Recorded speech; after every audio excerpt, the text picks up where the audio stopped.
Welcome to another growth formula discussion on the element of diligence. There are many words used to describe diligence. Below are some examples used in the Bible.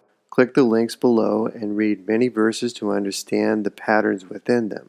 The theme behind diligence exists throughout the Bible. The stories in the Bible can guide us into daily practices of trusting and relying upon God. Some of the words listed are fervent, zeal, effort, bold, and stand firm. Our amount of effort, zeal, fervor, and diligence affects our faith whether it is minuscule or abundant. Some teachers may try to sway us away from measuring or quantifying our faith and efforts. Why would God command us to give our all without reason or purpose? There is a reason, and the way to understand it is to do it. If we trust God more than anything else, why wouldn't we be growing in God's instructions? Read together and think about 2 Peter 3:14.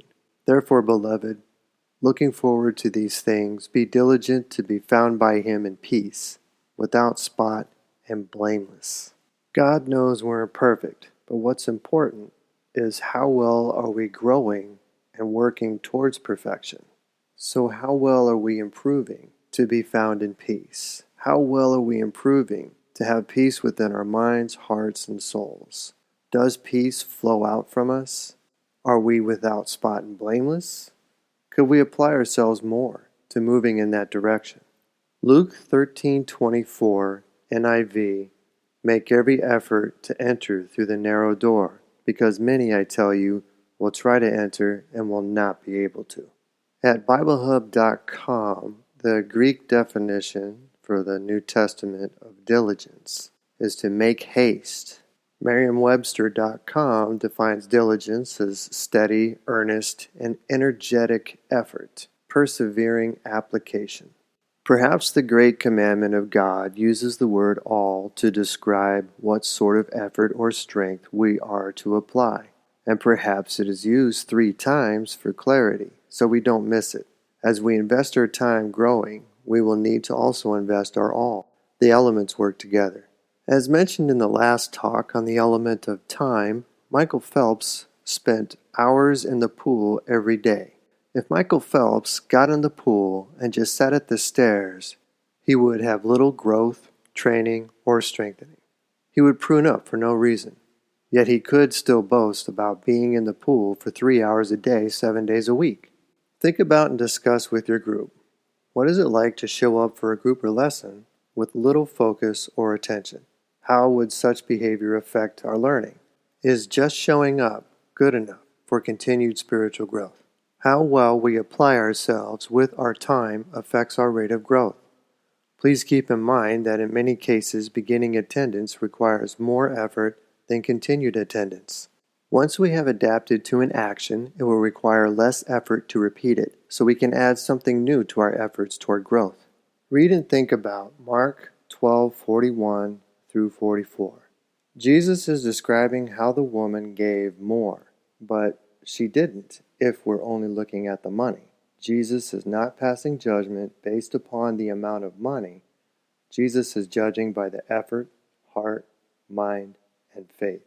The giving Jesus is interested in is not material, but spiritual.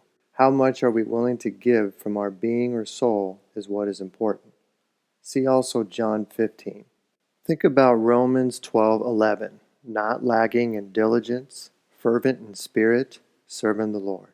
When reading Scripture, we ought to apply it inwardly into our being. We ought to make it part of what we think, sense, and who we are becoming.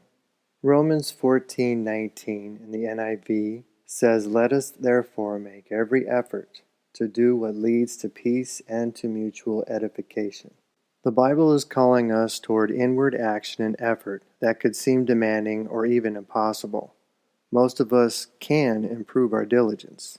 What is extremely important, if we choose to grow with God, is to challenge ourselves toward our own potential, to see how much we can indeed grow with God. Most of us are capable of improving with love, peace, patience, gentleness, compassion, mercy, and forgiveness. To grow further, faster, harder, deeper, longer often requires more effort, commitment, participation, energy, focus, and time. Such things can lead toward growth. It is by doing that we learn what we can accomplish through our renewed efforts. It is through our growing that we can learn what we can do through faith in God's character and principles. If we convince ourselves away from striving toward God, we can miss the amazing grace God continues to offer us. The accepting of the process and choosing to act with it has always been the sticking point. To accept the process, we will need to accept the struggle, endurance, and perseverance. Like a runner has to face exhaustion, we too will face part of ourselves wanting to stop or delay. To grow, we will need to continue to raise the bar and go the extra distance within our mind, heart, soul, and strength. Each day we can evaluate ourselves for our diligence. Are we challenging ourselves to grow? Are we accepting the struggle? Are we persevering? Are we doing something more or different this week? Prayer to God for help to improve our own diligence is often needed. The best prayers can be asking for help and direction.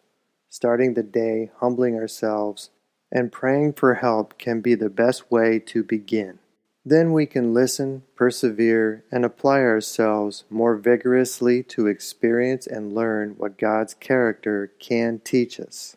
Thank you for listening, and may you persevere and grow in your efforts and diligence into God's grace.